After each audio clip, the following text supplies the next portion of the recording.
Hi, everyone. I'm Colleen Benelli. This is Danny Smith, and we are here at the Reiki Lifestyle Podcast. We are going right into an invocation within seconds. So just letting you know, if you're driving, you may want to fast forward to the conversation. We have lots of great conversation and topics today. So if you can just let the energy wash over you, go ahead, just a heads up that we're going right into the invocation. Thank you, everyone. I'll talk about other things in a minute.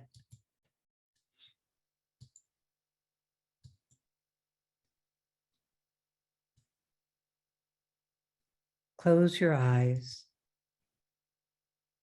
and take some deep breaths. The light of Reiki fills your breath and flows into your body and all around you. The light of Reiki fills the space around you, the air that you breathe, the life force and the light force. Place your hands in Gasho now, with your thumbs together at your heart and your fingertips touching. And simply breathe deeply and breathe in the light of Reiki. Breathe in the light and the power of love by every name it's called, the power symbol. And the power of love fills your breath and flows through your hands and into your heart. And you open your heart and receive the gift of love. And it awakens within you right here at the core of your being. And you remember the gift of love and the power of love is what you are made of. Your body, your soul, your spirit, your light, your breath is all the power of love in your life at this moment in time in your soul's history.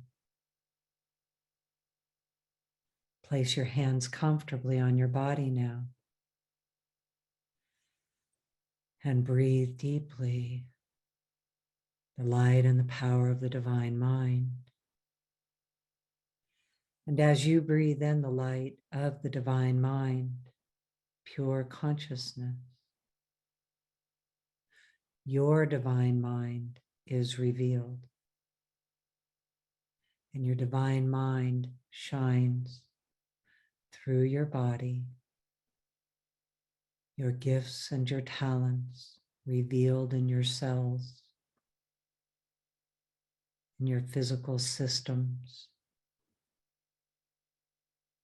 The power of your divine mind awakens in your logical mind, practical mind,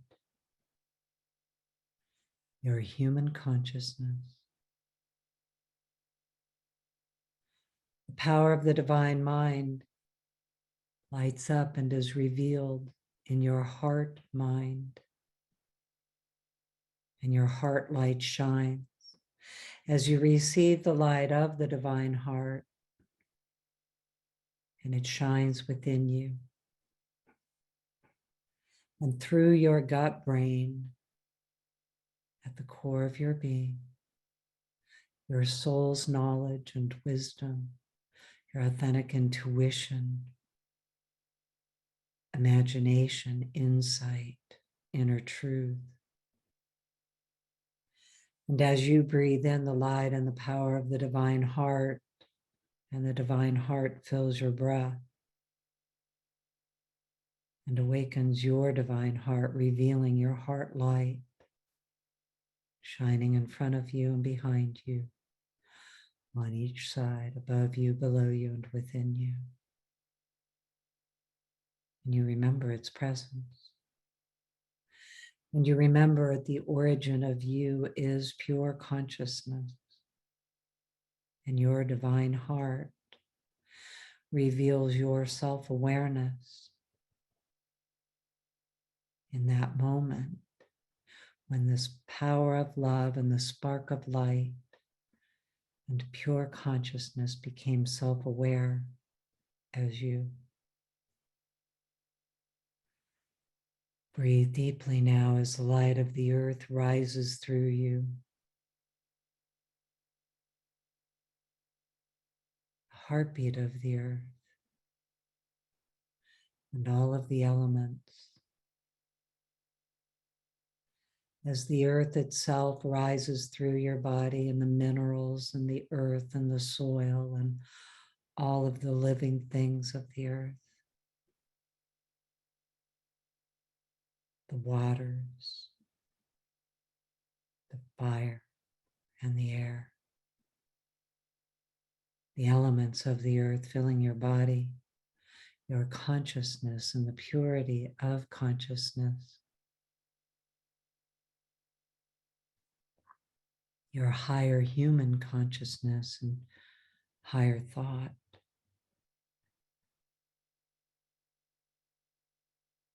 Your body establishes here for you.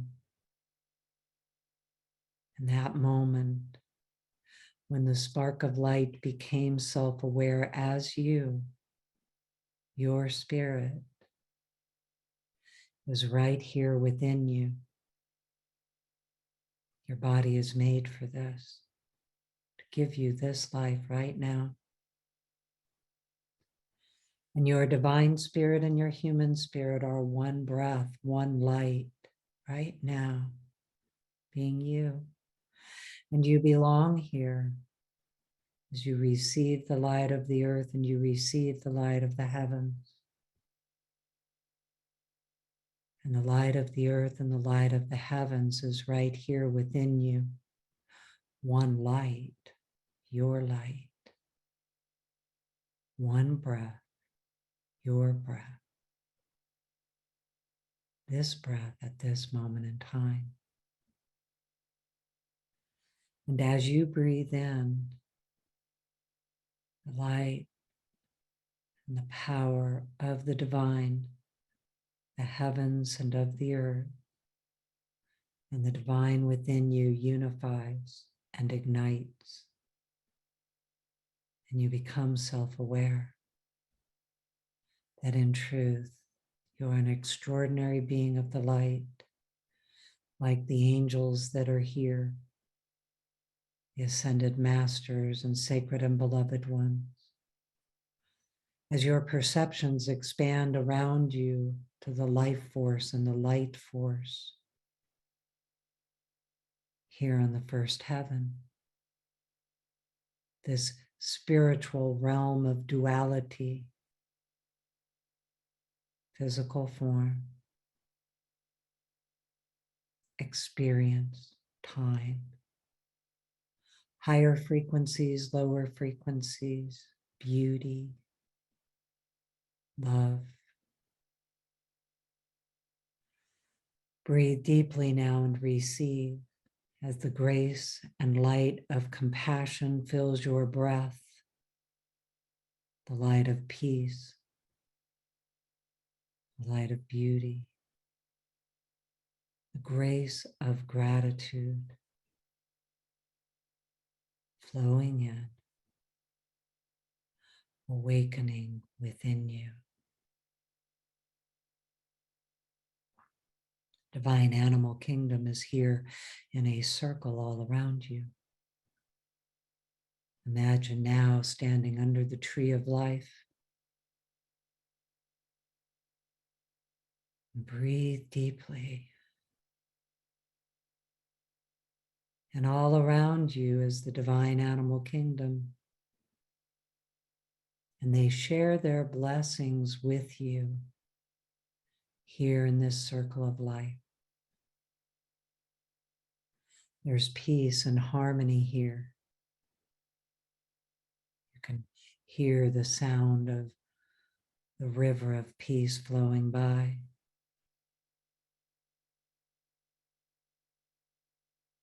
And here underneath the canopy of the great tree of life, you can see the roots growing from the earth and into the earth, and the branches growing up to the heavens and receiving from the heavens, stable right here in the center.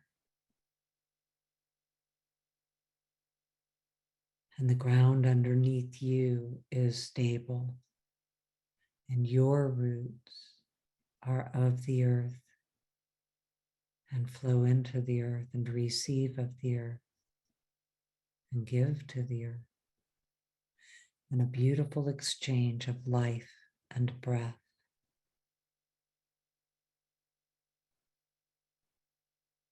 Light of grace and compassion fills your breath. The light of the heavens is shining on you, awakening and revealing your light.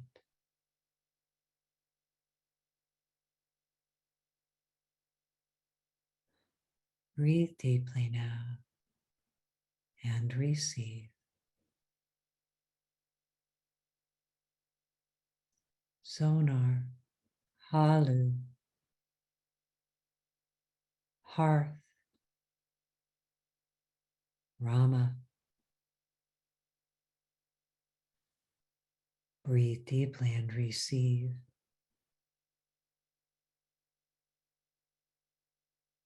Nosa,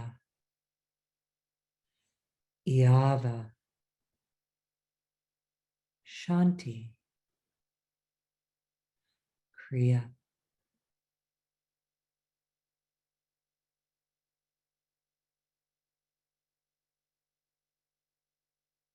Your authentic intellect revealed.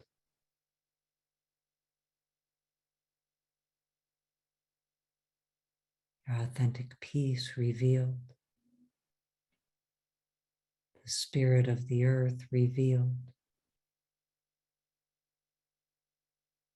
The light of grace revealed. All around you and within you.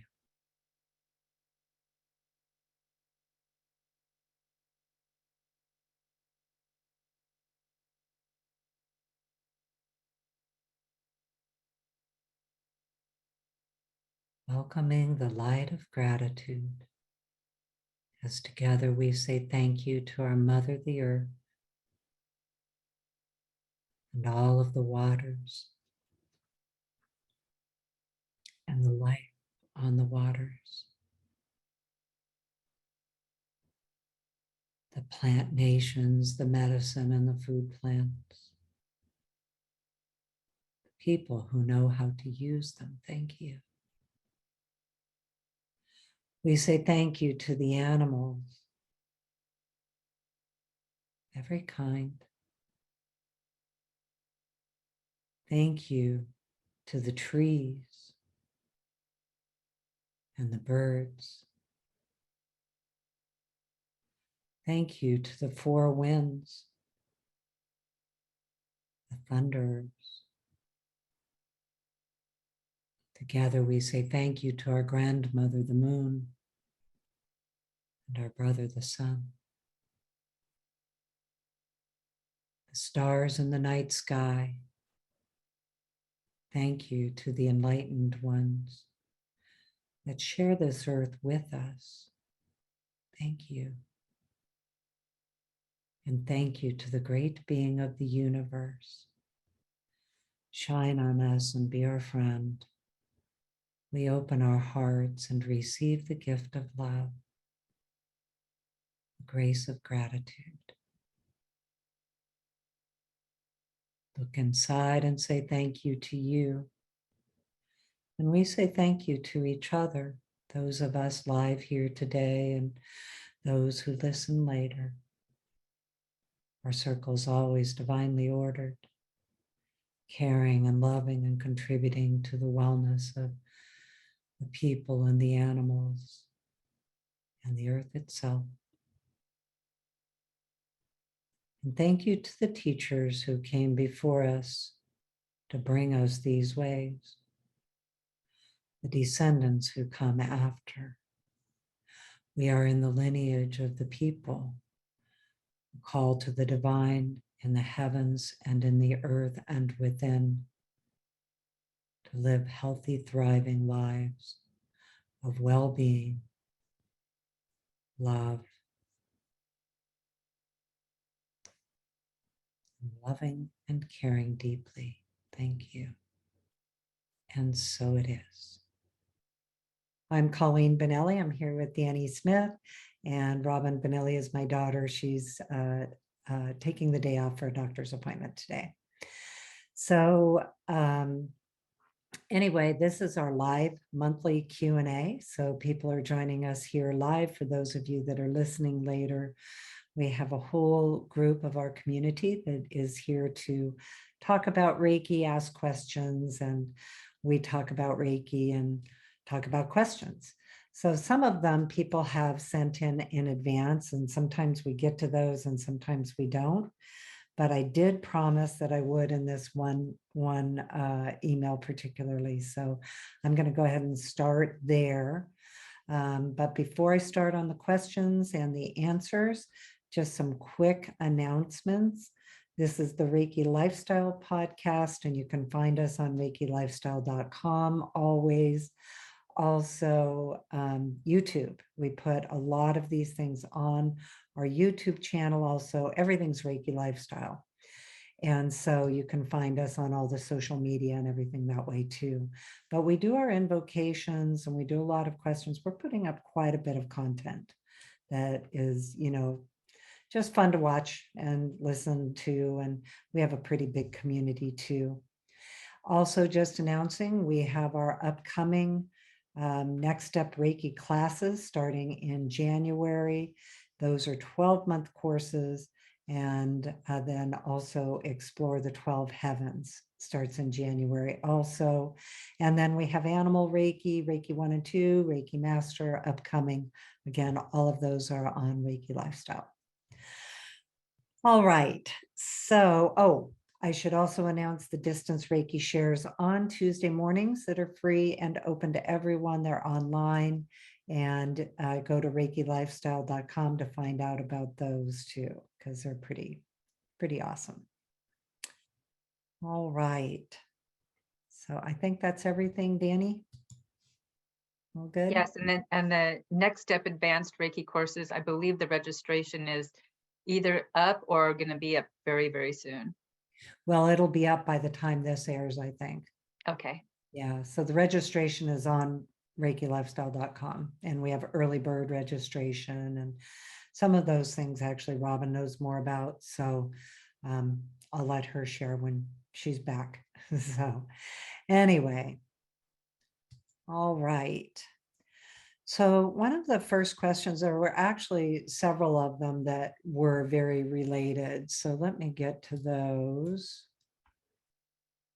So several of them were about asking about teaching Reiki, giving ignitions, giving attunements, and understanding the experience of that, both from the teacher's perspective and also from a little bit about the students' experiences.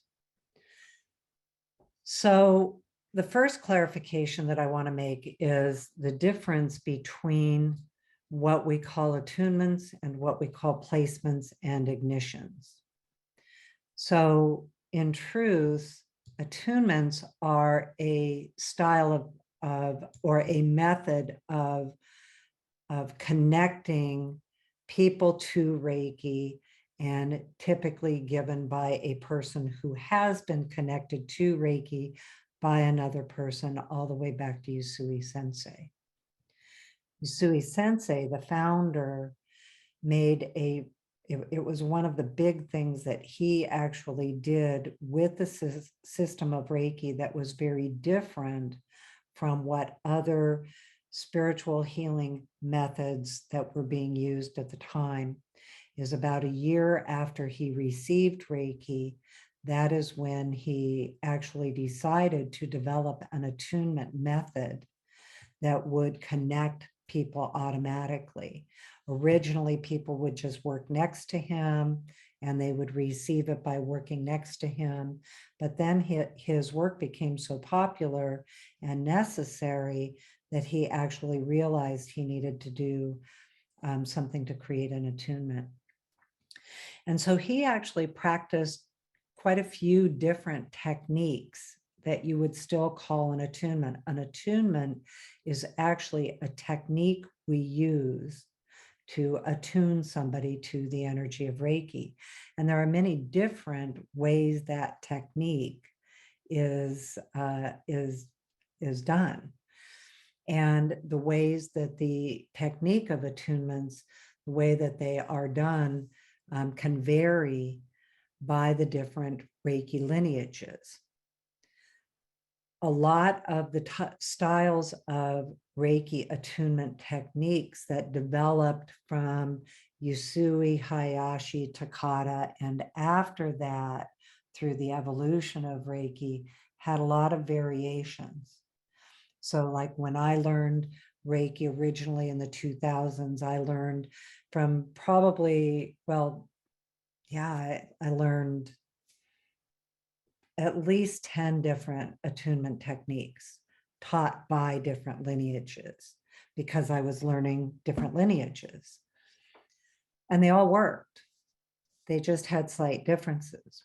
One of the commonalities of many of them, though, was that the energy of the attunements was flowing through the Reiki master into their heart, out their arms and hands, and delivered to the student through a series of hand positions and a ritual, or even a ceremony, you could call it, that you moved around the person a lot. And it was actually, it's fairly complicated.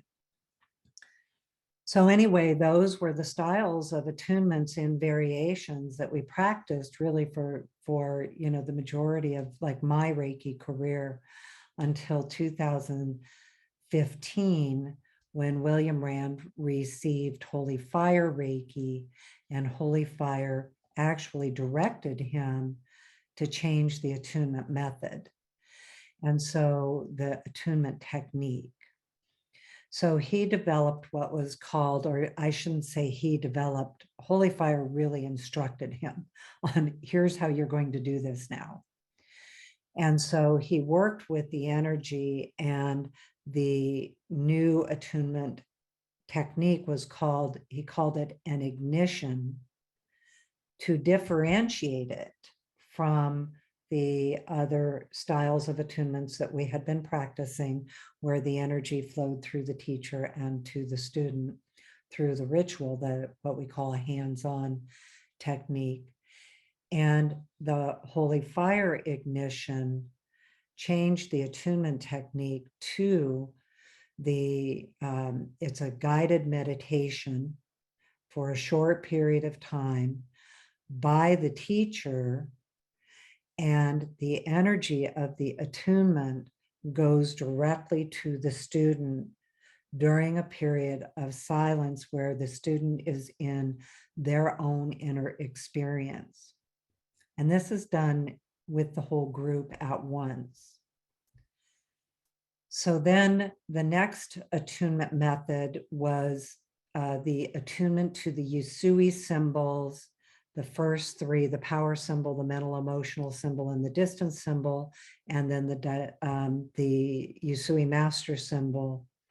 And so then another attunement technique was created for that, and again, directed by Reiki for William to do them this way. And it's the same thing where there's a short guided meditation, a period of silence, and where the student receives the attunement to Reiki and the symbols through a direct experience, from the Reiki energy itself. So after I learned both of them, and I was pretty open to it because I had, like I say, I had learned other attunement techniques. And also in my shamanic practices, I was aware of the ways that people could receive energies. So I was pretty open to it, but I kept asking why, the technique was changed. Why was it, the way we were doing the attunements now, using ignitions and placements. And so the energy itself shared several different aspects of it that I still really listen around and just, kind of enjoy the understanding of it.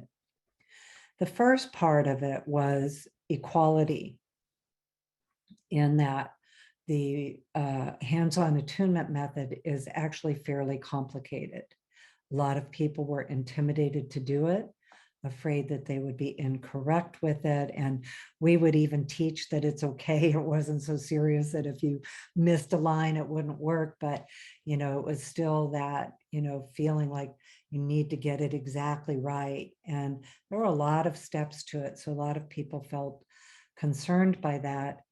But the other part of equality with it is that the hands-on technique style is physical. And so what we found were people that could not do the physical attunements could now teach Reiki because of this style of attunement. Then it showed that really one of the biggest pieces of it, or really the main reason, is that the energy now no longer travels through the teacher and to the student. The energy now goes directly to the student. The teacher is not creating the attunement, the energy and the student are creating that connection. And so it's a direct experience of the energy. Well, then the next piece of that it talked about on an esoteric level, on the, how Reiki always goes into the multidimensional levels of it all, is another thought around it is that it is removing the intermediary. And we are very accustomed to spiritual practices requiring an intermediary for us to have a direct experience. And so Holy Fire is actually changing that and the nature of Reiki. It's not just because it's Holy Fire, as we know, with all of the attunements, everybody has their direct experience. So none of this is to replace the hands-on or to say it's better than. It's simply different techniques to do a Reiki attunement. So that's the first step of this question. The next step is how your students, or the next part of this question is how students are receiving the ignition and placement style of attunements and what that is like for them. And as the teacher, what are your expectations to be able to tell whether or not your students are receiving the attunements? I think a lot of it just takes time as the teacher to understand this one was a concern of, are my students receiving the attunement in an ignition and placement style? Is it more powerful to do the hands-on style? Will they have a deeper experience of it through the hands-on? Over the course of time, you learn as the teacher that we aren't giving the attunement. The attunement, regardless of the technique, is directly connecting with the student, and that student is receiving it exactly right for them. And none of it is dependent on you as the teacher. What is dependent on you as the teacher is the, you know, who you are in the class. But if you just let Reiki come through, I mean, the only way, I guess, what am I trying to say here? The only way you can really do things very incorrectly with Reiki is incorrect behavior. So other than that, you can trust that when you are sharing with Reiki, sharing Reiki with others, Reiki is going to them because they've invited it. Together, there's an agreement of the facilitation of it, the training of it, the teaching of it. But the energy is what's doing the attunements, regardless of the technique. It takes a while often to kind of, you've heard the term of get out of the way, to not feel responsible, to not worry that, am I doing it right? What I learned around all of that was a big part of my unlearning, that I had to learn how to trust that the energy is doing the work and I'm not responsible to make sure, well, that's not maybe the correct way to say it either, but it's not dependent on how and, all of the different things with me with Reiki.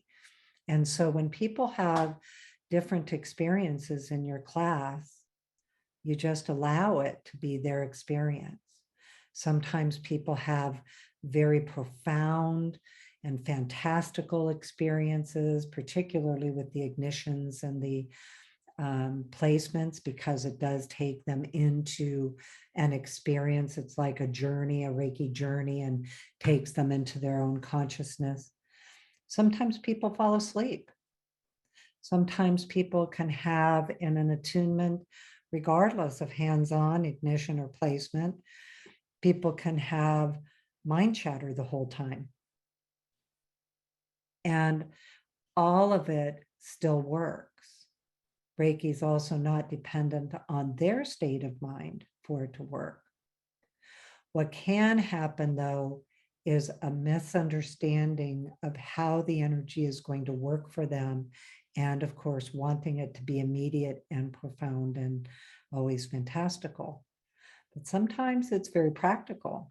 Sometimes it's very like, I've had times where I'm in mind chatter when I'm receiving Reiki in any of the techniques. And it's because, at the end of it, I'll stop and think, well, no wonder I can't focus. I have all this stuff going on in my head. Reiki still works because it's working deeper than those levels of your consciousness. And as the teacher, part of what you learn is how to just let go of all of that. Also, what you'll see is one day people can have one experience and the next day they have the next experience, and it changes. So I'll see in master classes, both the master class and the Karuna master class are pretty intensive 3 days, and also the same with the animal Reiki, and they can be intensive 3 days because they're for you. Even if you are taking it because you're going to teach Reiki later, you are still taking it for personal reasons, always. Not everybody who takes the Reiki master training is there to teach it. They're there for personal development. So what you can see is people go through their process, just like being in anything that is, going that deep into self for 3 days, where you're going deeply into it. But also some people don't go deep, and they don't want to. I gave my mom Reiki all the time. She's like, don't do that deep stuff. She's like, I don't want to know any of it. Just give me Reiki, So not everybody is there for that.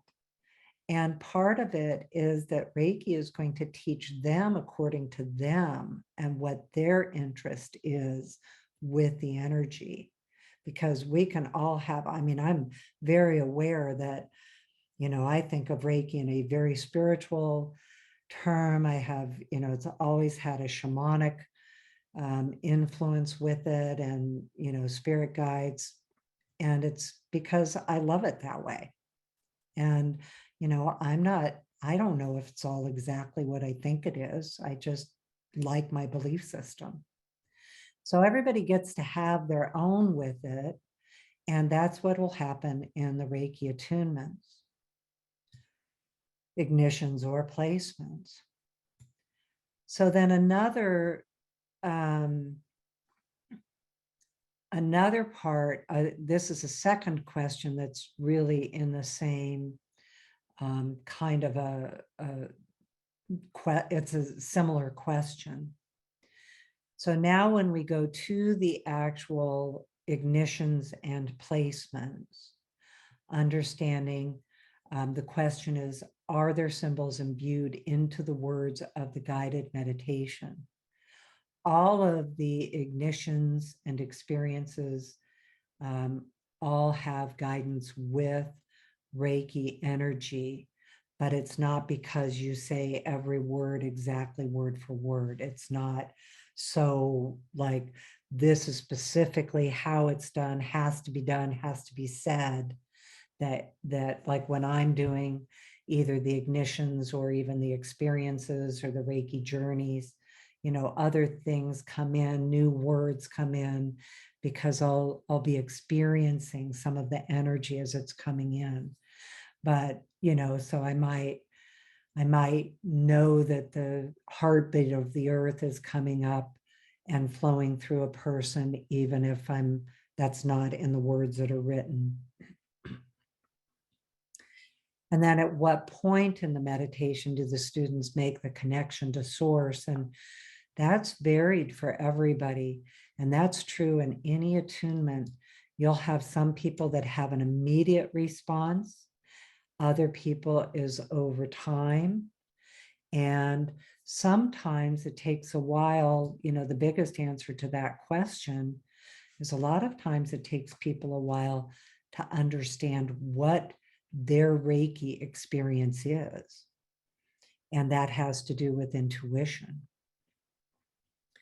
And so this part of the questions, how are students able to make a connection if their Clair senses aren't fully developed? Again, Reiki is not determined, and what we receive with Reiki is not determined by our level of spiritual consciousness. And that's really very clear from the beginning with Usui, and particularly Mrs. Takata. Mrs. Takata, in the same way, when she developed the hand positions, what she called the foundation hand positions, what she did through that innovation was created Reiki practices, techniques, hand positions or techniques to give Reiki to another person or yourself. And she developed the technique she called the foundation hand treatment, or the foundation Reiki treatment, which included 14 hand positions. And you knew that if you use those hand positions, the person receives Reiki. And so by creating that innovation, she really opened it up for everybody to be able to learn Reiki. Same thing with the differences in these ignitions, everybody can do this part of it.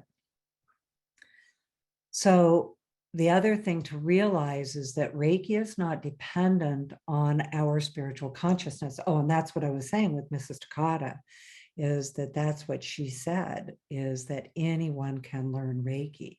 None of it is dependent on our spiritual awareness, our state of mind, our state of being. What it actually does is helps us with our state of mind and state of being. So it's not dependent on a person's clear sense, but what it can do if a person wants to understand their intuition and their style of clear senses, which means intuition like clairvoyance, clairaudience, clairsentience, all the different styles of intuition people have. Reiki can enhance that if a person is interested in that enhancement, but it's not dependent on that. That is for me an added bonus, is that I'm pretty dialed in on my intuition style now because of Reiki energy. And then give clarity as to why some students may have a harder time connecting during placements versus the experiences. Well, again, each person is going to have their own experience, and also their experience does not dictate how they received Reiki. So they can receive Reiki, or they do receive Reiki at a much deeper level than their conscious mind and experience of the moment. We all love those aha moments. We all love when we get that deep Reiki, place that we all know that, when you experience Reiki, but there are a lot of people that don't have those experiences. And that's another part of the question. What about people who are not feeling sensations in their hands? Because a lot of people do Reiki, and some will talk about it and say, oh, my hands got so hot, or my hands were tingling, or I had all these, I know for myself, when I first got my attunements, I had currents running up my arm, and it was like super intense. I think for me, just for me, I'm not making a blanket statement about this for everyone, but I think it's because I was really skeptical about Reiki working. And I was really like, I don't know, somebody just does this stuff over you, and now you have it. Well, it was intense. And so it changed my whole perspective immediately. I was like, okay, if this is real and this is true, what else is true? Seriously, somebody can give you Reiki attunements and now you have the energy. Everybody feels and experiences the energy differently. Some people think the energy. It's very common for people to have intellectual intuition. They think their intuition rather than feel their intuition or see their intuition. It's another type of clear sense. And that's the one where people will often feel like they're not getting Reiki because it's not a sensation that other people talk about.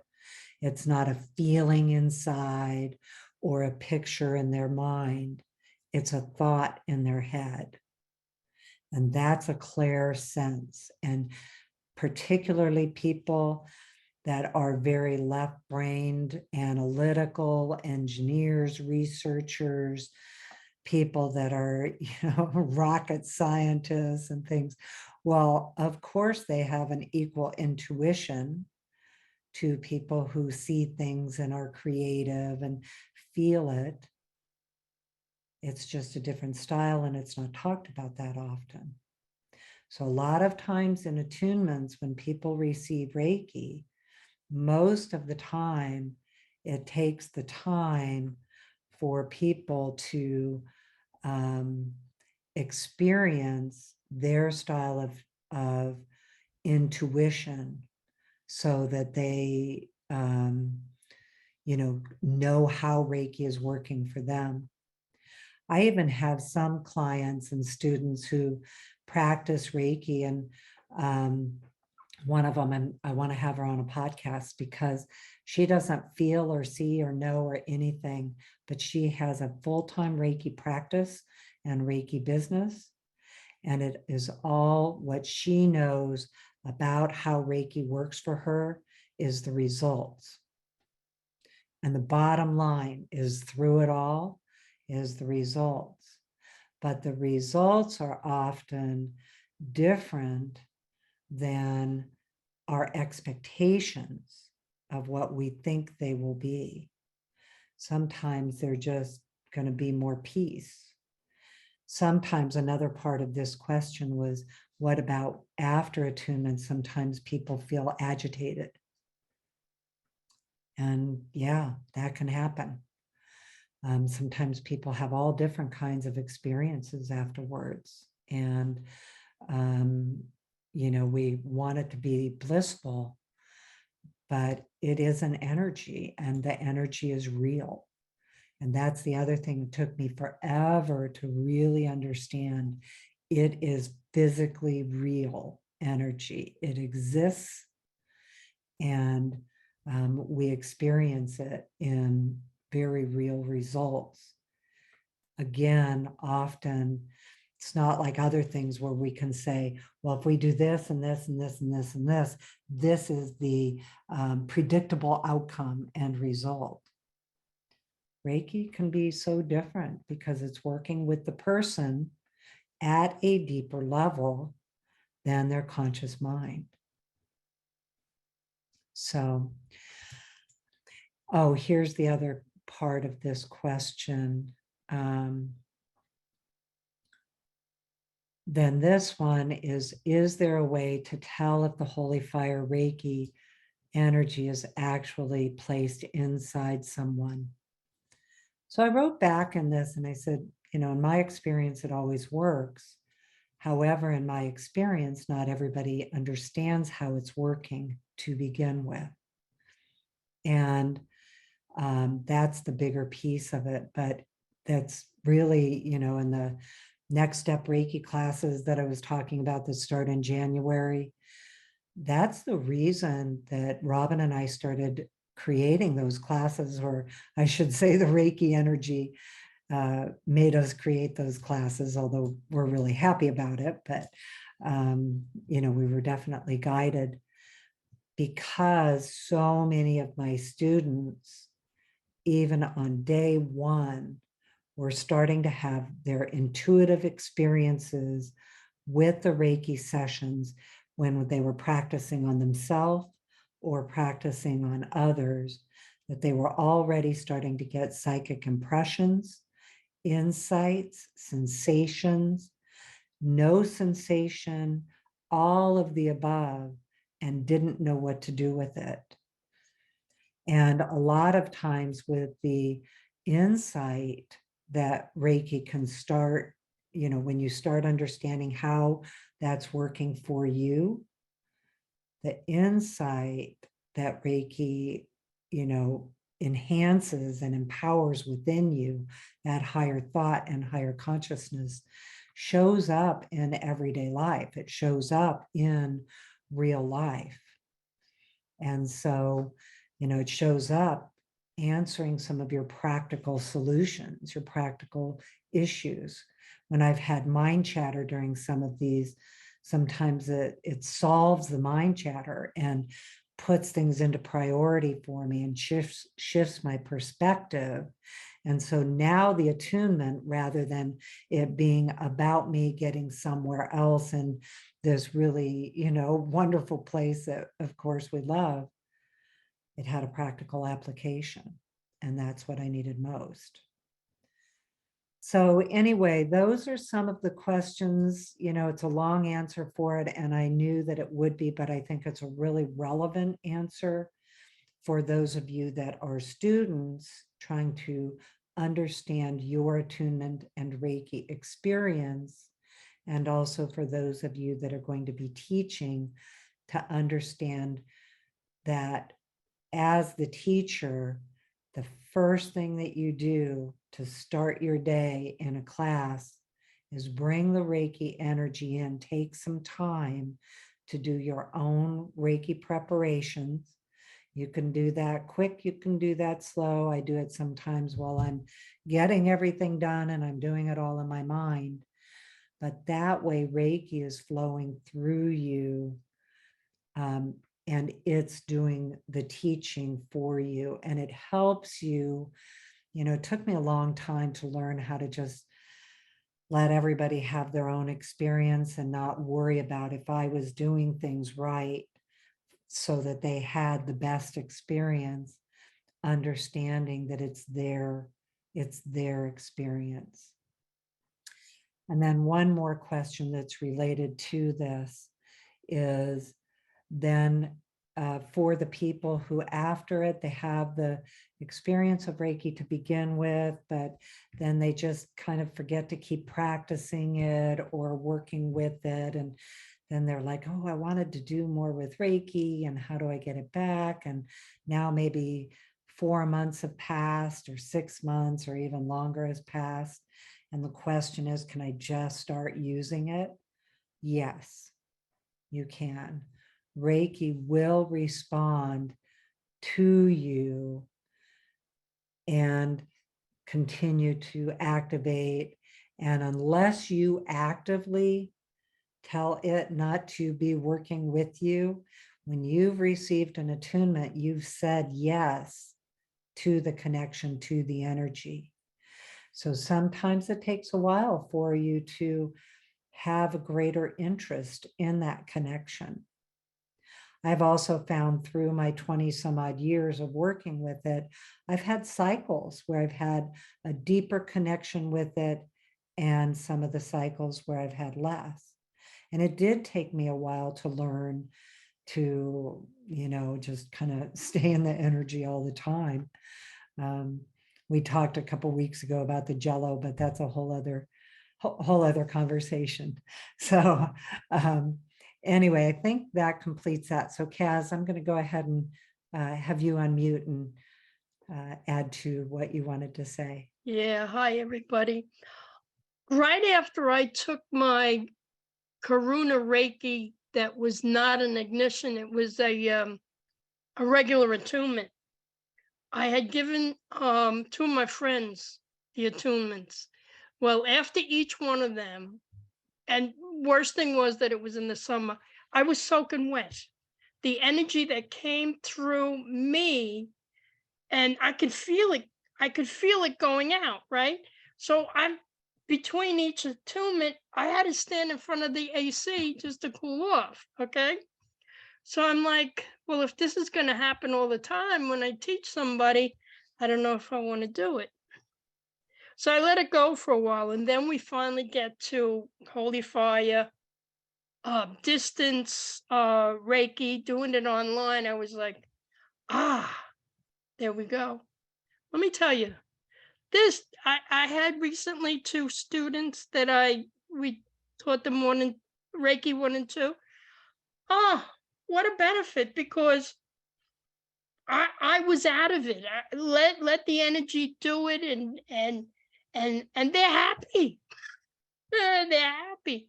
But the first 2 that I attuned, she wanted it specifically to give treatment to her mother because her mother had cancer. She gave her mother treatments every single day. She was allowed during the treatment time to be there with the mother and giving her Reiki while she was getting her treatment. And then she was also allowed in the operating room to give her mother Reiki and give the doctors Reiki. And mother went back down to South America, and she's like bouncing around like a teenager now. So, if somebody says, well, I don't know if it's work, let me tell you, it works. If you want it to, it's gonna work. So I'm totally in love with Reiki. I do it every single night. Now, whether it like stops when I sleep, but let me tell you, the insight and the learning and the spiritual growth has been phenomenal, that I never thought that I could ever clear up certain things. So I'm thankful to you, Colleen and Robin and Danny, for these classes, and forget it. Thank you so much. And that's all. That's all, folks. Thank you, Kaz. Oh, that's awesome. Thank you so much. Colleen, we have a question and kind of along those lines, if you want me to ask it. Okay. Nancy asked, I just had my class with William this weekend. Basic questions, how long to send Reiki, like for distance or distance with a picture, for instance, and how often? Can I send it every day to my old dogs? If I send a complete distance session, should the person be lying down? Do they have to be present? Great question. And there's lots of answers to it. So let me just start that way. Again, another thing that I learned about Reiki is that none of it is dependent on, like, did we do it right? And did we do it for a length of time? Did we do everything exactly the right way?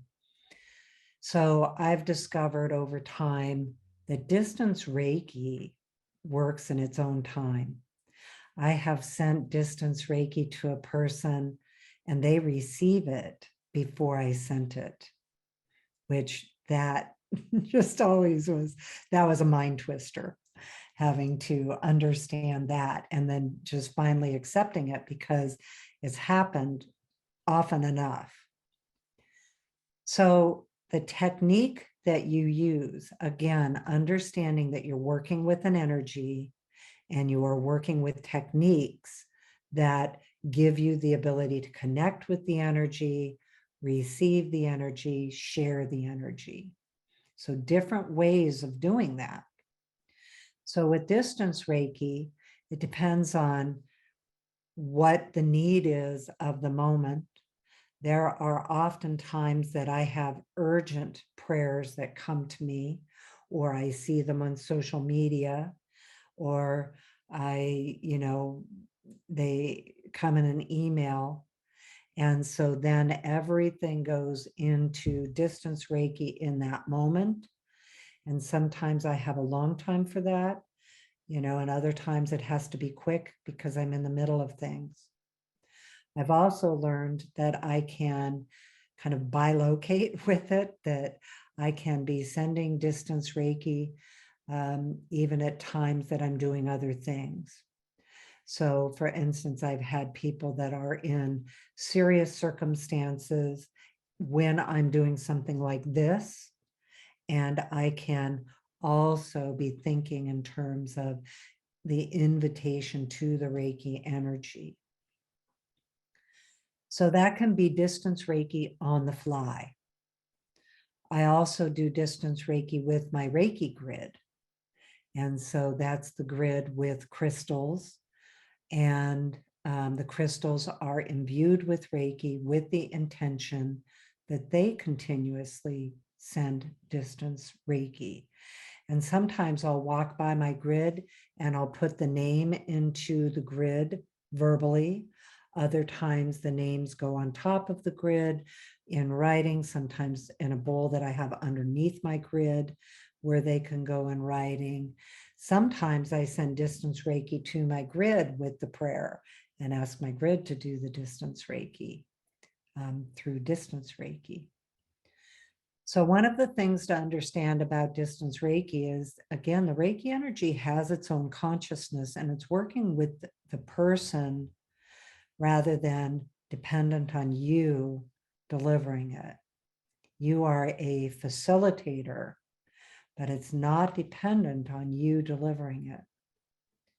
The other piece of it is the session where the people have a greater experience of receiving distance Reiki, and you as the practitioner have a greater experience of you sending and them receiving. By sending, I mean, it's really more like activating. I don't really know. I mean, I don't know if we have language for what I really think happens. That's a whole other subject. My mind's going off on that one with our discussion with Martha Lacey about consciousness. And anyway, back to this topic. So when you're doing a session, so for instance, my distance sessions, when I am doing a professional distance session, I am on the phone, on Zoom with my clients. I don't meet them online like face to face. I use Zoom and I connect. We both connect on Zoom, and mainly because I can record it if I need to. And it's easy then to send the recording. Otherwise, I would just connect by phone.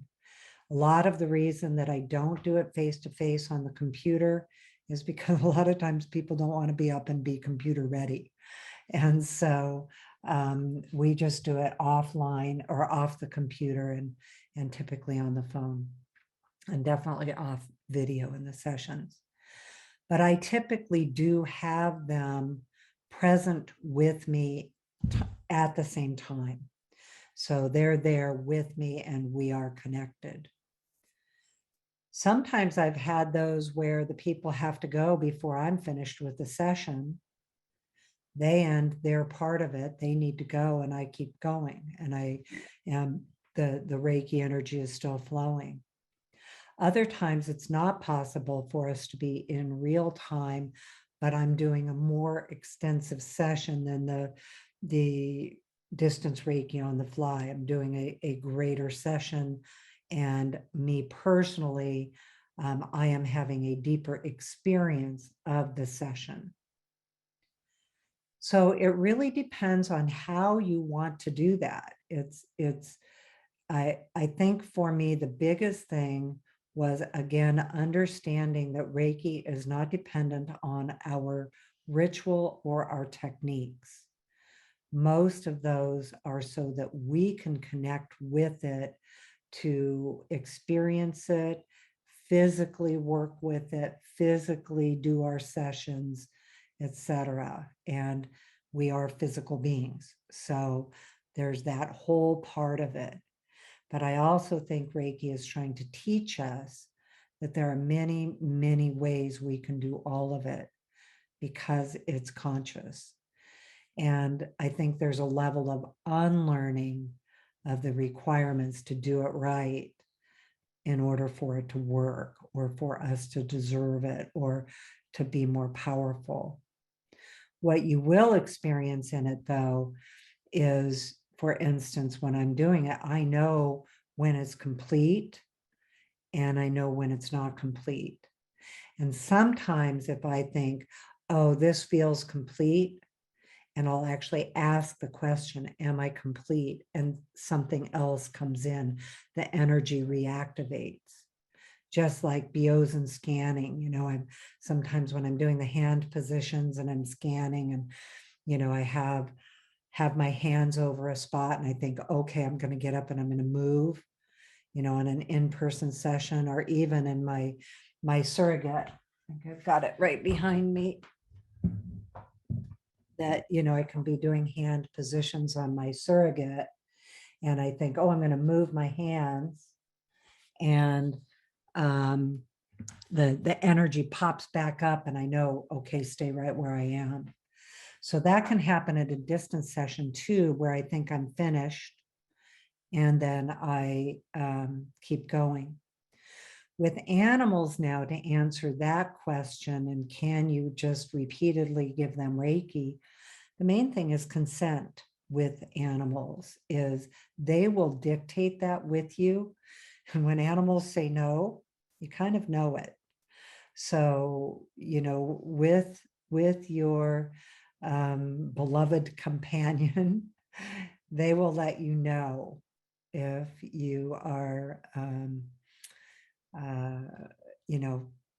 giving them more than they want to receive. And if they don't want to receive right then, it doesn't mean that they don't want to receive later.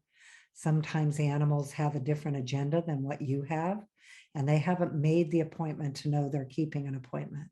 So they will say, not right now, so could be dinner time or walk time, or, maybe UPS drivers come in time and they're waiting, so all different reasons that animals may or may not say yes or no.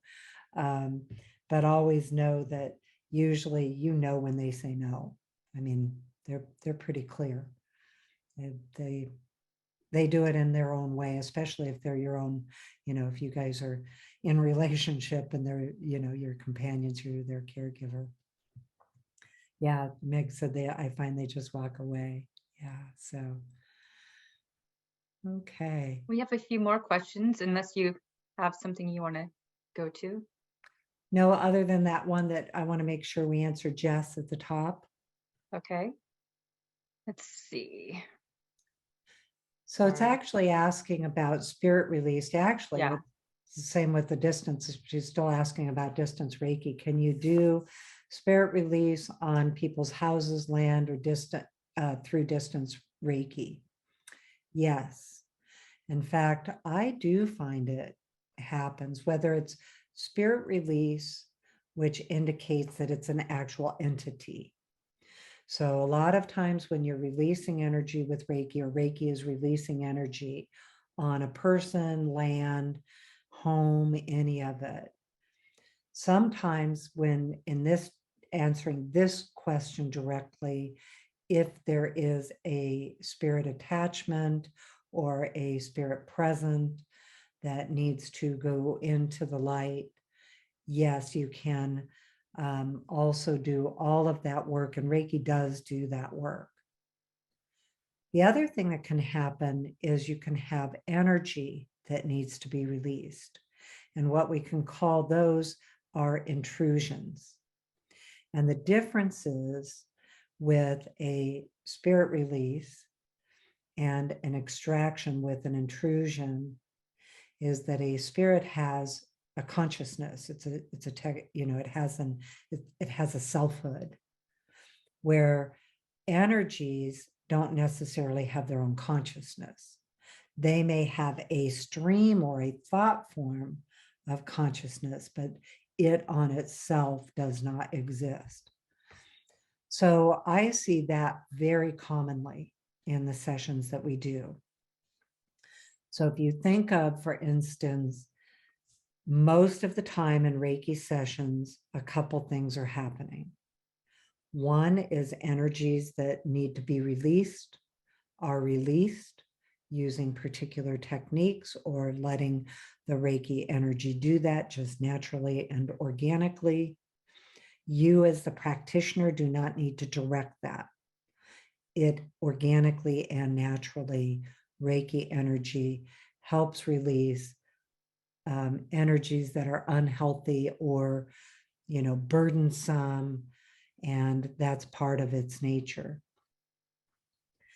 So, and then it also brings in and empowers and reveals your authentic true nature that sometimes gets hidden by those things that need to be released. So when you are doing a Reiki session, and oftentimes in the release part of it, I will actually be able to observe. Part of what our training and next step is learning how to observe. Next step Reiki classes, I should clarify that.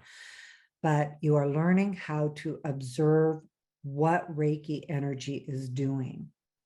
So when I say I observe it, it's because that's how my training and how I've learned to work with the Reiki energy is to be able to observe it. So, and it works whether you're observing it or not. So let me clarify that. None of it is dependent on that part. That part is kind of an advanced level of it.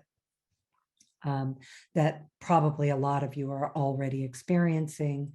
So it doesn't mean you have to take these classes for that to be happening. But anyway, so observing what Reiki energy is doing in a session, oftentimes people's homes are carrying the burdens and the energies that they've had in their home, the thought forms.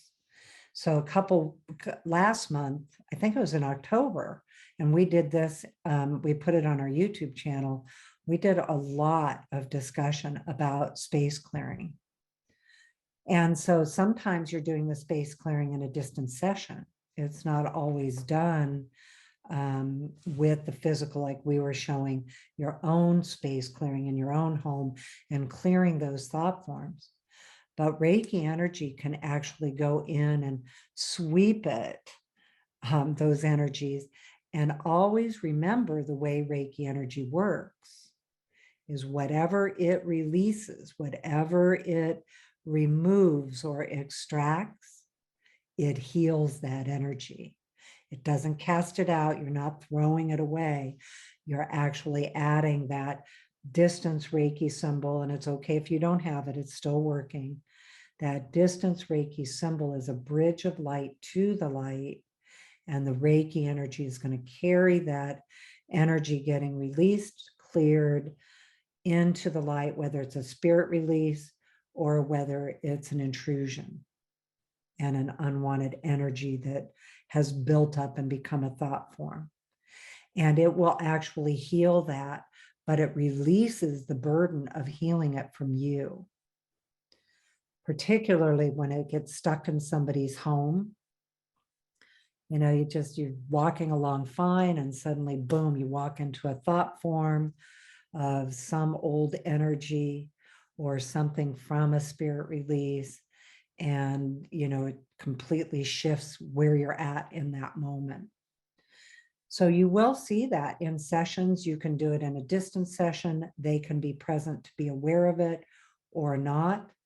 There are things that you can do as a practitioner if you want to, for land that you know has had, you know, events occur on it.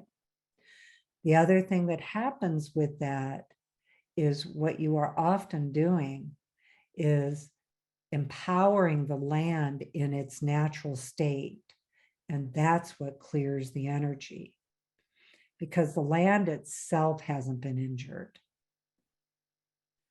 The energy on the land can be what affects us as human beings. We can be affected by those layers of energies that we experience. But the land itself, you know, there can be layers, of course, that can be affected, but the land itself, take it to its original state before an event occurred. This is also where understanding the energy of the grace of compassion and the grace of forgiveness comes in. Both of those energies are about a person's sovereignty and also the sovereignty of their home or the sovereignty on the land. That when something is there and it needs to be released, the grace of compassion is the authority. And that is operated through the power of love. The final authority is your sovereignty and your right for energies like this to not have any power over you. And that's what we mean by forgiveness. And the grace of forgiveness means that these energies are a higher form of love and authority. And what will happen when it releases things from you is you restore to your sovereignty. And that's the real authority, is you have the divine right to be in your wholeness and these things to have no power over you. The same thing if energy is in someone's home or on the land where they live, that can be part of it for them. So the energy will carry what is released into the light where it can heal it and that burden released from you. And it does it through that authority of compassion. It's like, yeah, you have the right to be sovereign, autonomous in your body, that your body belongs to you. Okay. You have a couple questions regarding that. Okay. how not to absorb those spirit releases. Well, when you understand that the Reiki energy is doing the work and it's not directed by you, that's the first step. So you do your preparations, and you can do that. Again, I've had times when I've had to do it on the fly. Like, an example of that might be when I was caregiving my mom, and we would go by ambulance to the hospital. And of course, it's super busy when that happens. And, I'm not having the time to do all my Reiki symbols and energies. And as I'm walking through the door, realizing I want that field of light around me. So I create that field of light, which is like a filter. And so that is the authority. And when you understand that the energy has the authority over something being released, because it's the power of love, and that is the authority, and your right to be sovereign has greater power than something's energy to attach to you or anything else. So that's the other step of it. I've still had spirits attached, not in sessions so much as just life. I've been like, no, stop it. And it still comes in. And fortunately, I just recognize that in that case, a couple of the cases when I can remember, those spirits still have spirit guides.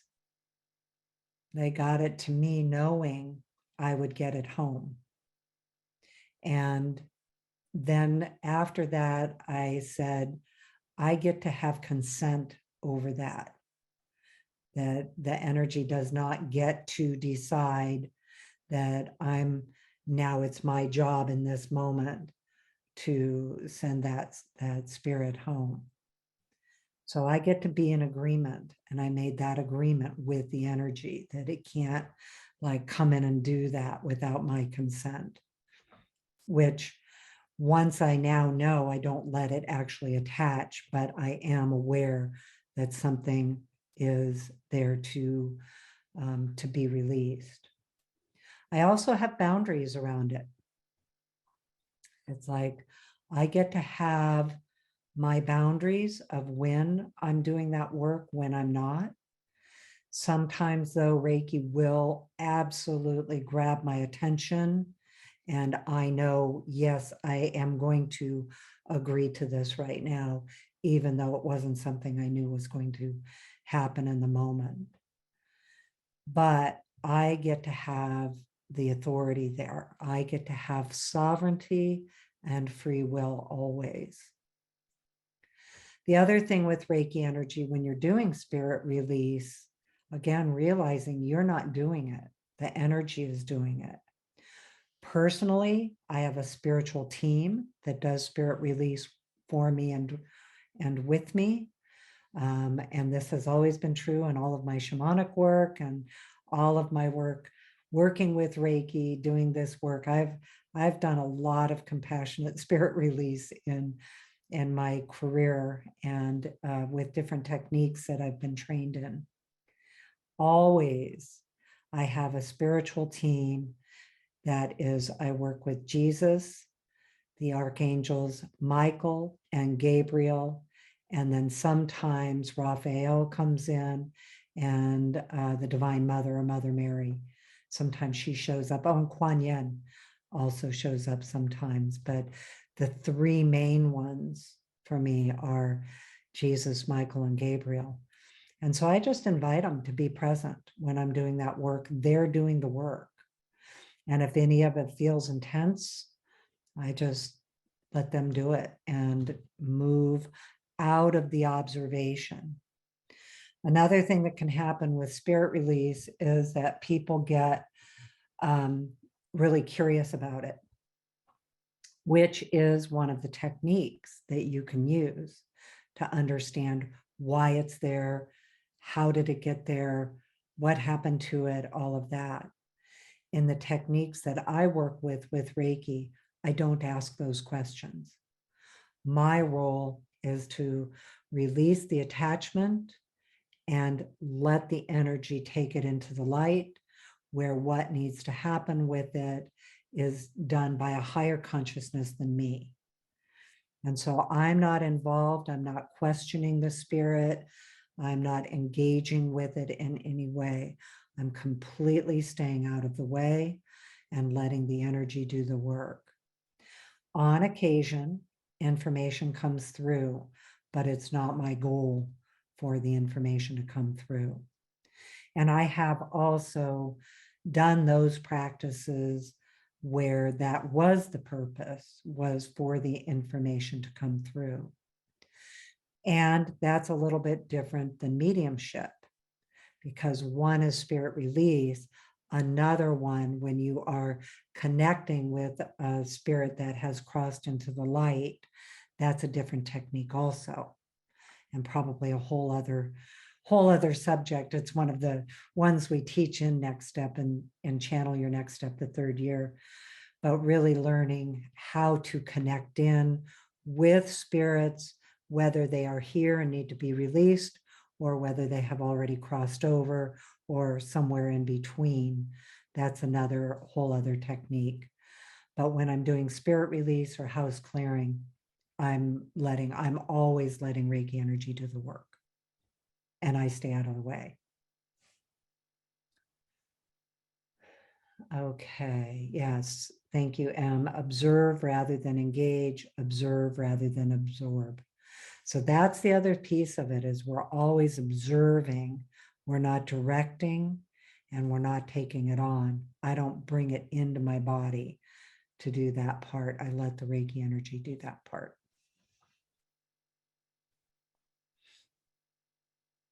Okay. We had one more question. Okay. Jules asked, can you speak about the benefits or impacts of taking Reiki 1 and 2 multiple times, even within the same lineage or style? I've heard it enhances the power due to increased placements, but would like to understand more. Thank you. Well, there's a couple different questions there about the benefit of taking Reiki 1 and 2 multiple times, even in the same lineage. So let's say even from the same teacher. I know I hear new things in every class. So I even hear myself say new things. I hear new students say new things that I haven't heard that are like, oh, wow, so there's always those benefits of just being able to receive it at greater levels, hear new parts of it, be able to engage in new ways. And I do have students that, they review the classes pretty repeatedly, and there's always benefit in that. You can also review with a different teacher of the same lineage.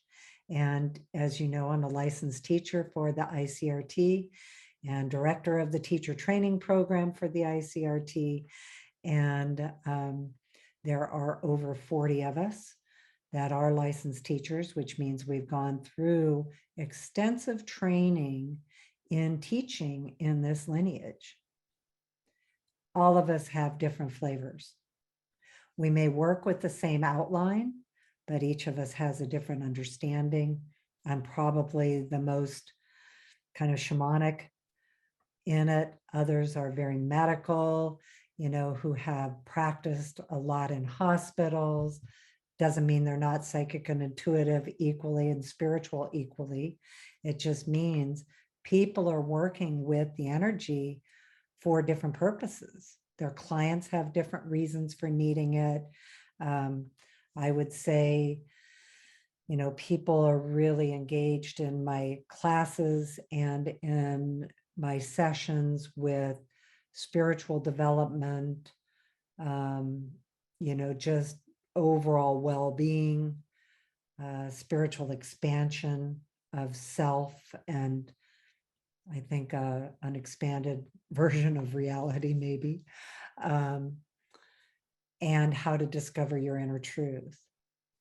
Other people are working with it. We're going to be tomorrow we're going to be doing a podcast with Raven Keys, who teaches medical Reiki. Now, I've met her and talked with her, and she talks every bit as spiritually as the rest of us. But when she's in the operating room and in surgery, and how she teaches it is appropriate behaviors, language, etc., in those settings. So you may find people of the same lineage teaching the same materials with all different perspectives and viewpoints. That's why we can say, that yours, you get to receive Reiki with your perspective. It's one of the traditions that doesn't have a, here's how you believe in this. This is what the truth is, and this is your belief. Then if you review classes like a Reiki 1 and 2 class from multiple lineages, that's where you will see that different lineages use different techniques. A lot of the Reiki techniques are the same throughout the lineages, and a lot of them are very varied. And within that lineage, the teachers may teach slightly differently. So there's always value in reviewing. At the same time, not everybody wants to review or should review. There's no should, I guess that's the right word. There's no should around it. The other thing that happens is a lot of times people are like, I just want to go on to the next thing right away. How quickly can I get to the next part? So that happens too. So reviewing has all kinds of benefits. I have been teaching and co-teaching with William Rand for years, and I learn new things all the time. And the same with my shamanic teacher, Jan Inglesmith, doing the same thing repeatedly in those classes. I've learned new things all the time. As far as is it what is going to make your Reiki energy more powerful? I don't know if I really think that. I think it keeps, it keeps you engaged, it keeps you charged, it keeps you in, like really working with the energy. But I think the energy will equally be as powerful with a person who's doing that isn't reviewing classes. So I don't know that it's like, oh, it's going to make that more powerful. I think it's also part of it when you review at that level, there's a big part of you that is stating an intention that I'm engaging at this level. But again, even that, I want to be careful because Reiki isn't dependent on that. When I received my Reiki attunement, the first one, I had like 3 hours of training for all Reiki 1, Reiki 2. I think even Reiki 1 and 2 might have been the same day in 3 hours. And then the Reiki Master attunement, I think that was 3, maybe 4 hours, but not more than that. So I still received it. I still had that current running through my hands. I still had to learn how to use it. What that actually did was made me pursue more training. And that's when I, traveled to England and Stonehenge to go to Glastonbury with William Rand and take his classes there. And learned so much there, and then decided I really like this lineage, the ICRT lineage, and the way they teach. And most of all, what I love is the freedom to explore Reiki your way. So Kaz and then Joe. Yeah, I just want to add, now it's like 2 things I need to add. I had taken my first Yushui Reiki master teacher with Carlos and Anna. Mm-hmm. And he was teaching us how to take away spirits out of the body. Remember you pull the fingers and stuff? Yep, the old So aura clearing. he's showing us, right, on this one of the students. So he wanted to throw the energy out the window. Where did it land? On me. So now it comes to us to practice. Well, it was only a few hours that we were attuned. So the student who was being the practitioner, she pulled it right back out of me. So in a matter of maybe an hour or so of being attuned, the energy was already there. Okay. And then the other thing I wanted to say was I had taken Yushui Reiki 1 and 2, and then I took Karuna Reiki, and then I did all again with Holy Fire. I did Holy Fire twice. And regular. Yeah, I'm looking to find another Holy Fire. I'm so in love with Holy Fire. But the thing is, what happens when I was taking classes again and again, there was always a new insight that I was able to develop within and enhance my spiritual growth. So, yeah, if you could take them a couple of times, it's only a benefit. You know, Always. Yeah. just like you said, you were taking them also with William. It's like watching a movie 2 or 3 times. Oh, I didn't see that first time, or oh, now I got, so Exactly. it's great. It's great. So Yeah. yeah, take it a few times. Thanks, Kaz. You're welcome. And go ahead, Joe. Okay. Yeah, it's so funny because it's fascinating how many people are fascinated with malevolent spirits. Because when I even did my Reiki interview, some of the questions that came in, well, how do you keep, how do you, if you're going to give Reiki, how do you, or a session or attune someone, how do you keep, and I did something very similar to you. I tell the person that's going to be getting a session or something to think of their higher self and be in their higher self for a few days and be prayerful about the session before it begins. And I told them, I said, I just don't go there. I explained to them a little bit about what the second heaven was and how people aren't totally realized at that level and that there can be interference from that level. I mean, I did explain that, but I told them that I think when people are in their higher self, I said, I'm not in the business of exorcism. I'm in the business of Reiki.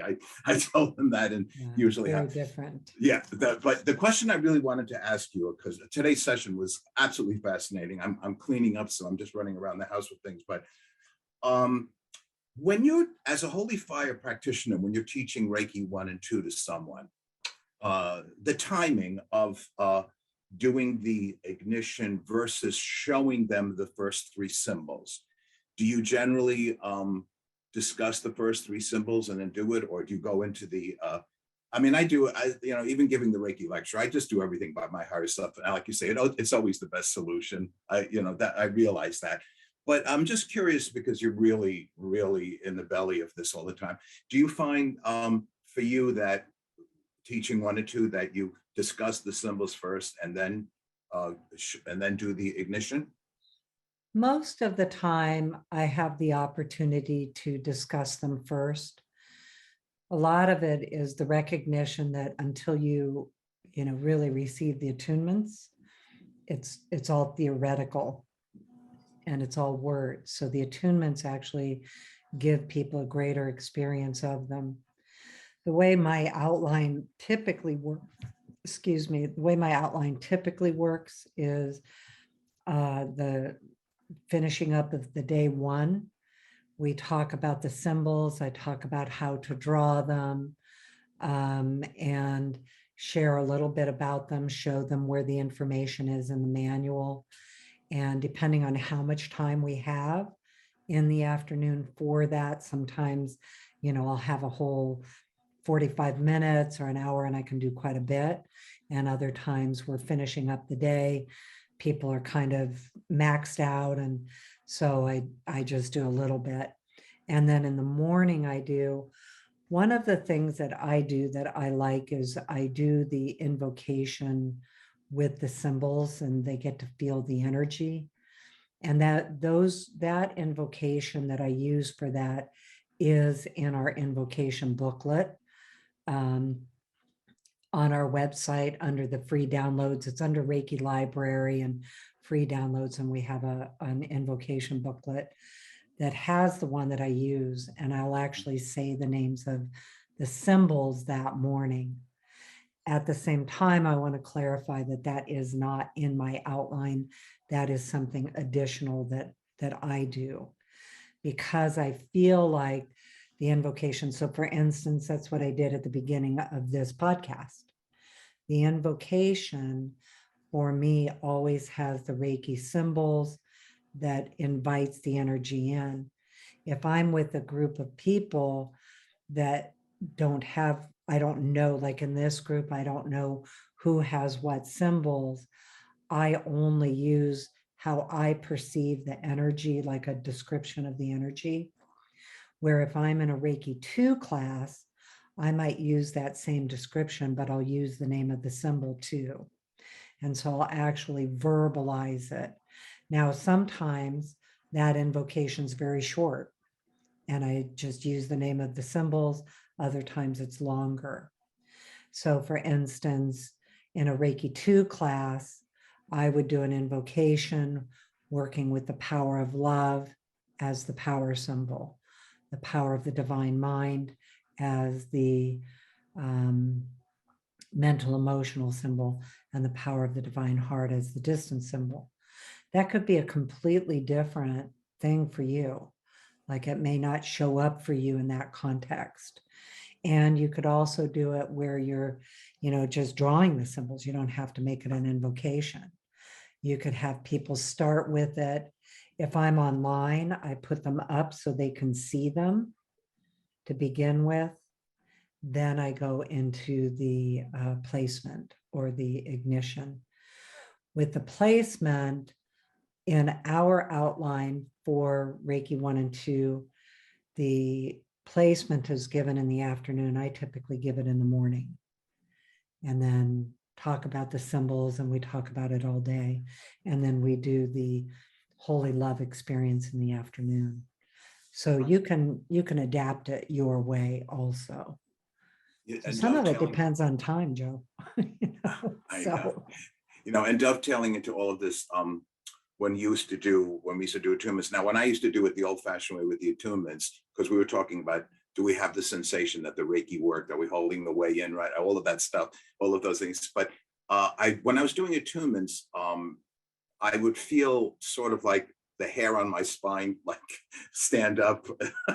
And I said, oh, if it's doing that, then I think I just attuned this guy to Reiki, So so giving that now with the ignition, which I think it's 20 minutes is always usually the magic time for everything in Reiki, but so during the ignition, is 20 minutes good? Soft music in the background after you do that, letting the Holy Fire, Holy Spirit do the work.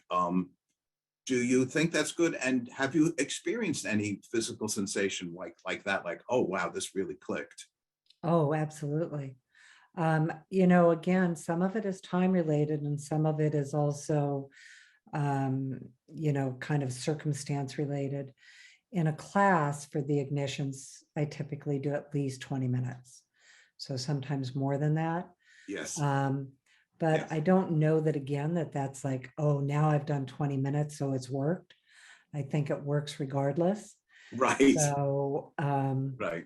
But at the same time, giving people the opportunity to be in the experience, because again, so much of it is about the experience. Right. Now, sometimes in those experiences, as we've mentioned, they might have mind chatter the whole time and be thinking, is it done yet? I mean, I've known that people are in the middle of it thinking, okay, when's she going to talk again? And then what's usually fascinating with that is we think we're not very deep, but as soon as I start talking again, everybody jumps. It's like you're so deep, you're startled, but you think you're in that, just kind of ordinary space. So it can again, I think all of it is, just like we have the techniques, we know they work, they're tried and true. And at the same time, there are times things have to be changed and shifted. I When I was getting Holy Fire from Reiki, it was up in Glens Falls, New York, a beautiful place called the Adirondack Room. And the room got a little bit stuffy during the Holy Fire ignition for the whole class. So I took it upon myself to just put the door ajar so some fresh air would come into the room while I was doing it. Well, as luck would have it, the wind started blowing and the door started banging and making noise. So even in the middle of my Holy Fire ignition, it worked. I said, I went back up to the door and fixed it and went back to my seat again, but I still got Holy Fire There anyway. you go. Well, as we were talking at the beginning of the podcast, like it's just real life, right? Yeah. And so being able to receive in the midst of the distractions, Right. that was, I think that was one of my biggest belief systems I had to learn how to change, is that I don't have to be, I loved being Catholic as a child, but let's face it, kneeling on your knees for however long felt like an eternity in the moment, and Reiki's like, well, it's okay, So I had to unlearn so many of those, do it right, do it for this length of time, then you will have earned it, then you will have deserved it. That's right. And so Those of us born before 1960 know what being Catholic is. yeah, so Definitely. for those of you that can't see, you can see the hands Yes. raising, but again, not to be critical of those styles of practice for people that are deep and meaningful. So I'm not critical, but Reiki is trying to help us learn that we just get to be in this state of wellness, that it's just part of who we really are. So Thank you. thanks, Joe. Go ahead, Anne. Thank you. The invocation that you spoke of, that you said you use for your classes, and that it's, you kind of led us through your website to where it is in the booklet of invocations. Does it have a title? Is it a particular one? Just the ones that say that have the abbreviation of the symbols in front of the paragraph. So if you look at them, Okay, so that's the one you're speaking of. I don't actually have those windows open right now. Let me get to that. I can do that pretty quickly. So I'm going to screen share for those of you that are listening to the audio. I'm going to ReikiLifestyle.com and I'm going to the Reiki library, scrolling down to free downloads, and then scrolling down to the booklet that says prayer and invocations. It is published in both English and Spanish. Lillian Paulina published it or translated it for us.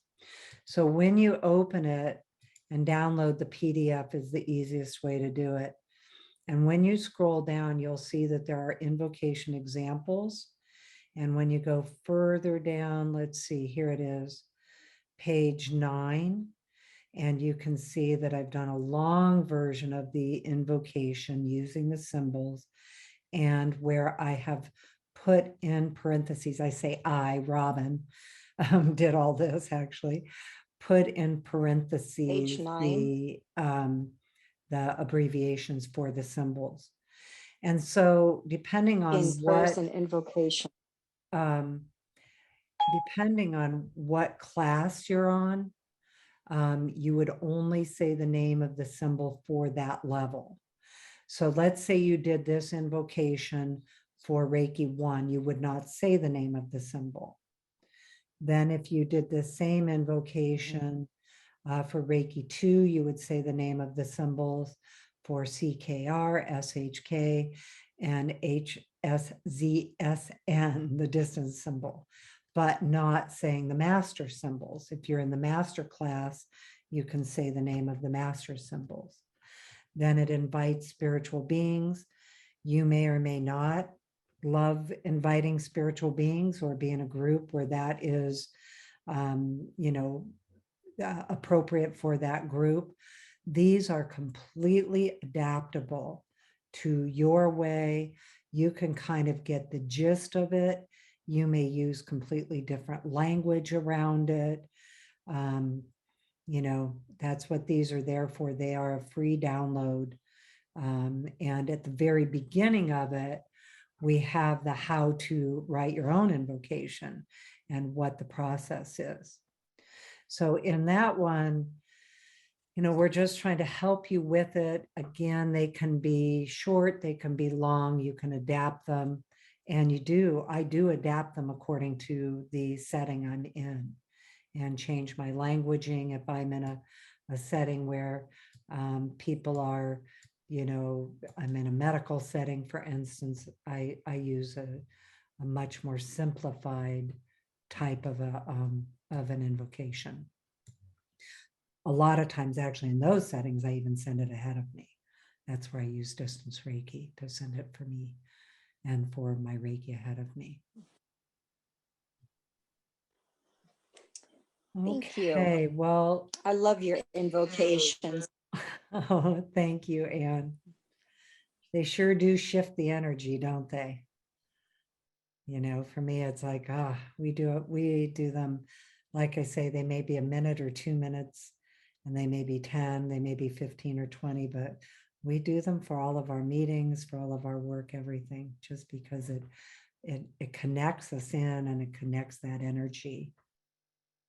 One of the people wrote, I would love to hear more about the shift from light warrior, spiritual warrior, to a light bringer, light bearer. So this showed up recently for a person that I have actually seen in my sessions pretty often. And this is going to be along with a whole belief system around this. So, that was the other thing with spirit release. For any of you that never want to do spirit release, you get to say that. You get to have whatever boundaries around it you want. So that, by the way, in my sessions a lot, because I do a lot of soul work, spirit work, and people really working at very deep levels, which often includes past lives, future lives. It can include, you know, the really in-depth spiritual aspect of this lifetime. Danny does these kinds of sessions too. This is what we're teaching you in the next step classes. Eventually, it all leads into this training. But one of the things that I have seen over the course of years, I didn't know this is what Reiki has shown me, is that many people born today have lived many lifetimes of being spiritual warriors, light warriors, warriors against the dark. And in this lifetime, they are born, and I'm going to include me in this, we are born to be light bringers, light bearers. Both styles are real and appropriate, depending on a person's journey in this lifetime. What I've seen with it is the spiritual warrior is often battling against the dark, and there's a battle element to it. And and battle kind of element in their life in other areas that show up as battle.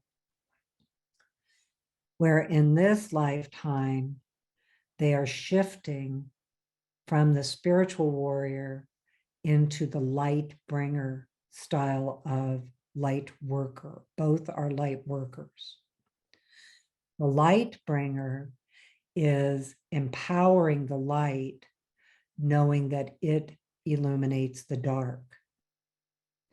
It illuminates the shadows. If you walk into a darkened room and turn on the light, it illuminates the dark. At the same time, it does that in different ways depending on the energies that you're working with. When you're working with Reiki energy is always working with compassion.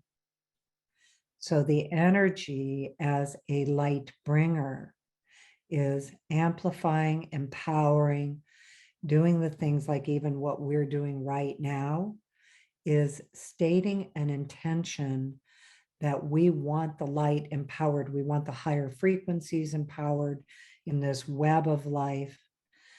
From the past, we are the result of the love of thousands from our ancestors, so many who have worked to be so that we can even make a choice to not need to be a spiritual warrior in this lifetime, battling those negative energies, doing that work.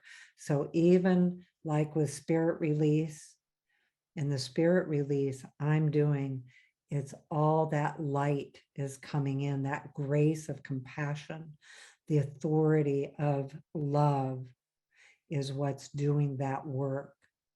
I'm not, Joe mentioned, he's not an exorcist.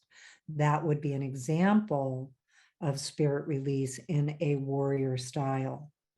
So again, I'm not giving it an evaluation. It's just what I have seen in people in my sessions, that often they're transitioning, and that transition point in this lifetime can bring up unique sets of experiences as a light bringer, where you're actually elevating. What Reiki energy can do is elevate your consciousness and your frequencies above the frequencies where that spiritual battle takes place, and moves you into a more stream of light. And that doesn't mean 100%, and it doesn't mean now we're up in the bliss of the higher frequencies. We are still living our human lives. But I see for my work and the techniques that I use and the energy that I'm working with, that I am guided to work with energies that operate on the light of grace. They operate with that power and authority of compassion, and that authority and power of love, and the grace that does this work with us and for us. Because in my experience of the divine, that includes the divine of the earth as well as the divine of the heavens, their primary way of doing any work with us is through the power of love, that they will love us through it. The idea of punishment, retribution, those kinds of energies, I just personally do not find in this Reiki energy. It's a light bringing, it's a love empowerment energy, and knows, because you think of like the beings we call the brothers and sisters in the light and ascended masters. They've been human. Jesus has been human. So a lot of these spiritual beings that we find ourselves working with in some of these traditions, they understand, and the creation of this realm has duality. So the higher frequencies exist. What are the tools and techniques that we have to get to them?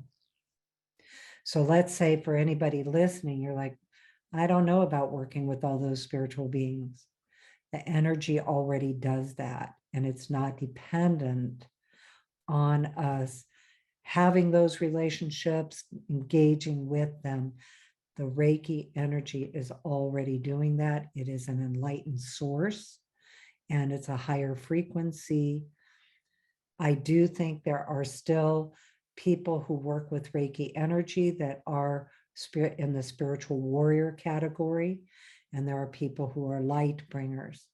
In my own experience of it, and this just may be, part of my work, is that I see a majority of the people working with this energy are empowering the light as the method of doing the healing work, that it reveals the light within rather than, battling the things that are those, like I say, even spirit attachment, none of it is a battle. That's why I think it's so gentle. And really, as a practitioner, having done a lot of this work in my years, literally thousands and thousands of them. And I think that's why it's all gentle for people and for the spirit itself, is because I'm not approaching it with battle.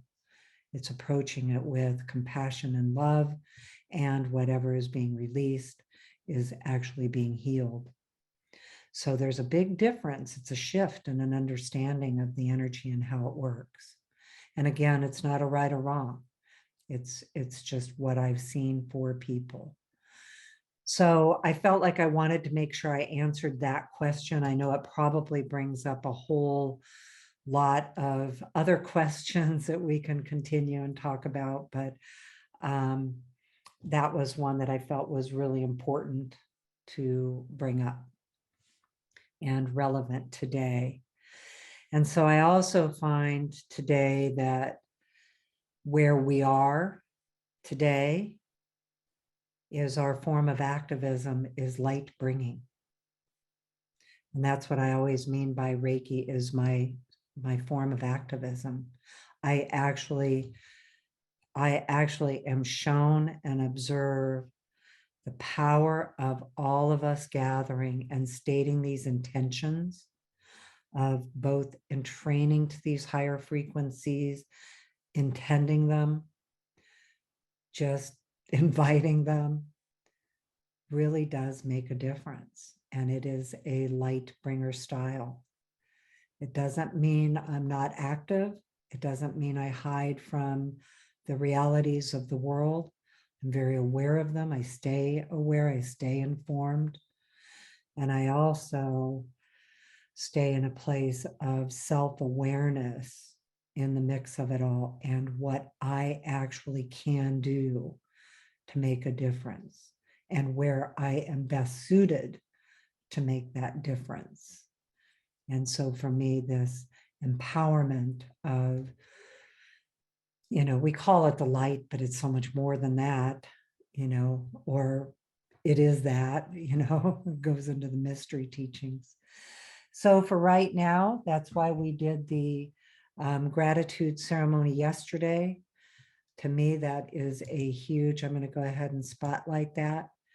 For those of you that are listening audio, I have just spotlighted the video of the gratitude ceremony that we did yesterday, where we gathered as a community to empower gratitude within ourselves and all around us and into the world.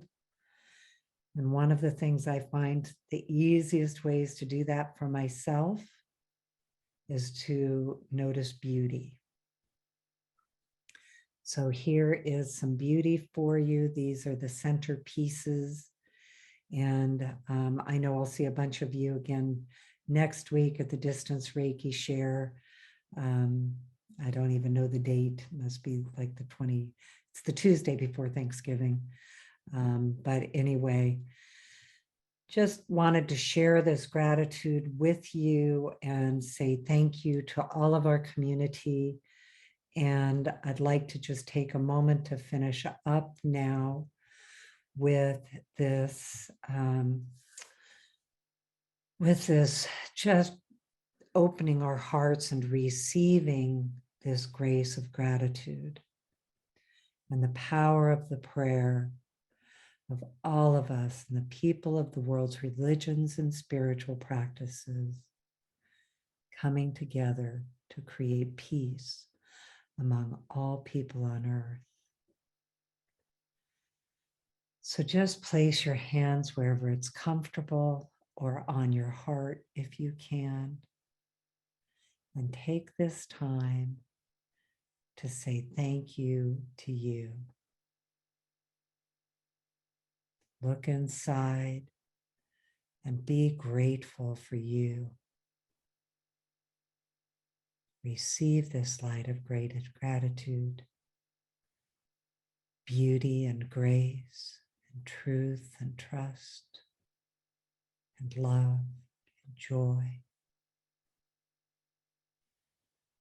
peace. And we say thank you to each other. Our circle is divinely ordered always. Those who listen now and those who listen later, thank you. As we contribute the empowerment of love and light and grace and beauty and gratitude and peace around the world. We say thank you to the enlightened ones. And we invite you and thank you. Divine animal kingdom sharing their blessings with each of us and all of us. Inviting you to take your place in the circle of life with them because you belong here. Here in this beautiful world and the earth, like the tree of life, receiving of the earth, receiving of the heavens, revealed within you, the glory within. And we say thank you again to those teachers who come before us, the descendants who come after. We are honored to be light bringers today in our own lives, for the people, for the animals, for the earth itself. Thank you. So it is.